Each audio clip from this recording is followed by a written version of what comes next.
Hello my disciples, Father Andrew here. It's October, so here's another horror related video. Albeit this time it's not going to be an analysis, it's going to be both that and a rant I guess. Specifically about the painters from UrbanSPOOK and their character, or therefore lack of, and how to not write horror. Anyway, getting straight into this shit show, regarding the actual main character killers, they are outright sadistic and cruel, both like to make their crimes as obscene as possible for pure shock value, and the nature of their crimes and the utter depravity on display make it abundantly clear that both of them have zero morality, remorse, or even limits. At their core, both killers are simply cruel, perverted sadists doing it all for their own sick enjoyment, and there's literally nothing more to it than that.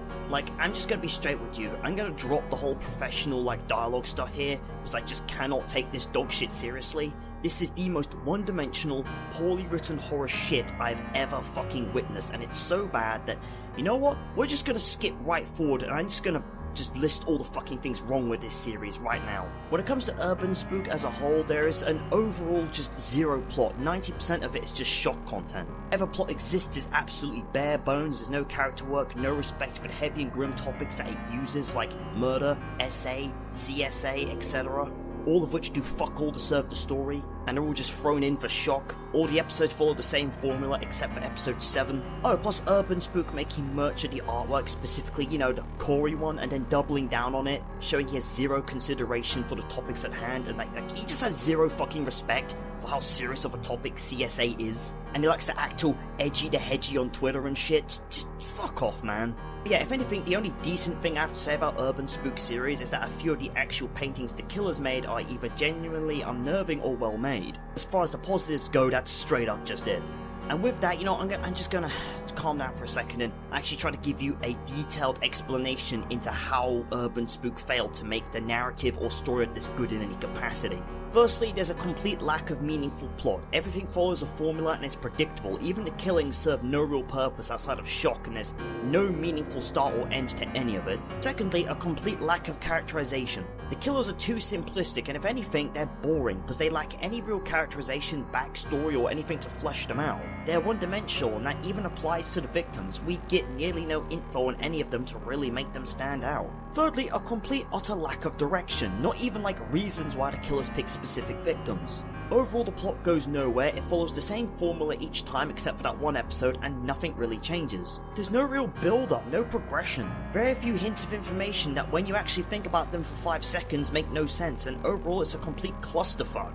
The only meaningful reveal is the second killer, albeit it doesn't really change anything.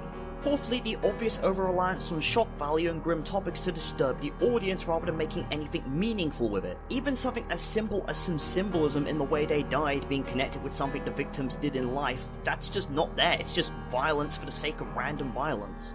And fifthly, the usage of serious grim stuff like SA, CSA, and using that for nothing but shock value with absolutely zero respect for how serious they actually are, him acting like a fucking edgy to hedgy shadow the edgelord Mr. Note-impotent about it. That part particularly boils my fucking piss. This whole thing really just boils down to fucking crawling in my foreskin, Shadow the Hedgehog, Mr. Not-Important Postal Redux soundtrack.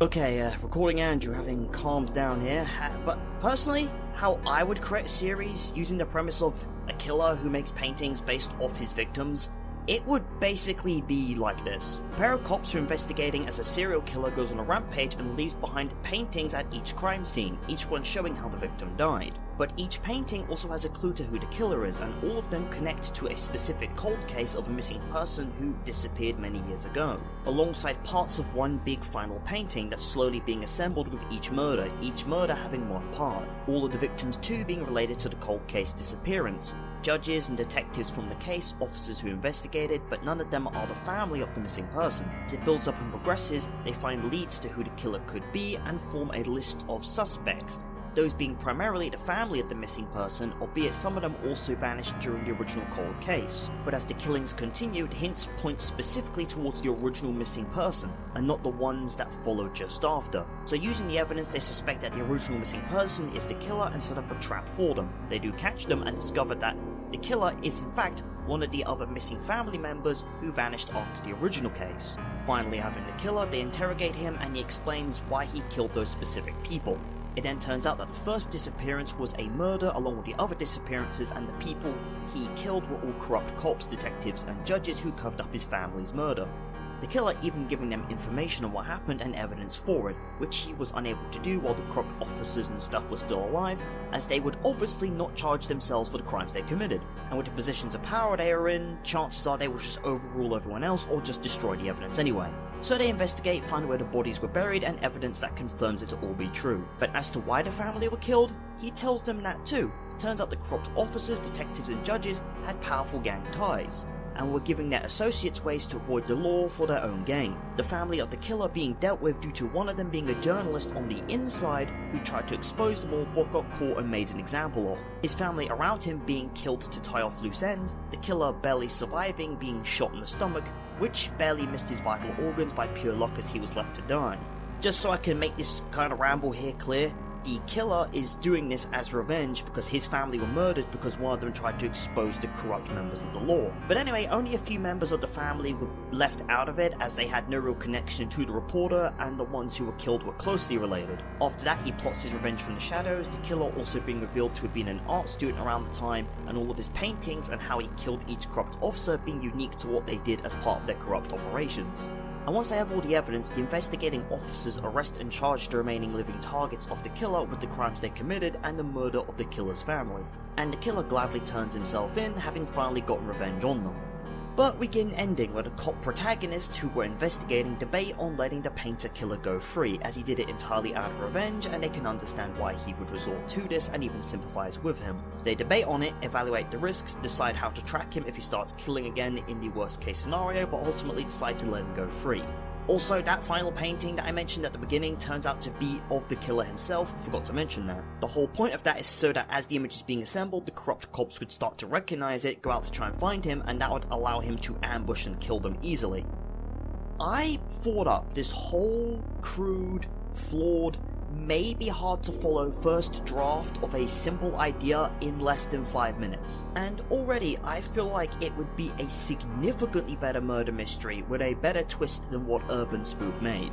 Like, hell, I'm tempted to make this into an actual series myself, albeit I currently lack the motivation or reason to. Maybe I will try and make this one day, but I don't know, there's no promise on that. But anyway, I feel like UrbanSPOOK could have made something great. But no, instead he spews out edgy shot content with zero meaningful plot whatsoever, and acts like fucking Mr. Note Impotent every time someone criticizes him. The core concept could be way better executed, ideally by someone else. Because clearly UrbanSPOOK, Urban Slug, whatever name he goes by anymore, I don't care. They don't have the skill to pull something like this off in a meaningful way, nor do they have the respect to handle such topics in a respectful way. You know what, I'm just gonna be blunt as a brick. I care so little for UrbanSPOOK as a creator, and his content is so shit, I'm not even gonna put like fitting background footage. It's just gonna be Gmod gameplay or something, I don't know, whatever I feel like. You know what, I'm gonna TLDR down the lesson for this video. Don't be a stupid edgelord who makes shot content like UrbanSPOOK if you want to tell a good story. And that's really it. And oh yeah, you probably noticed how I sound during this video?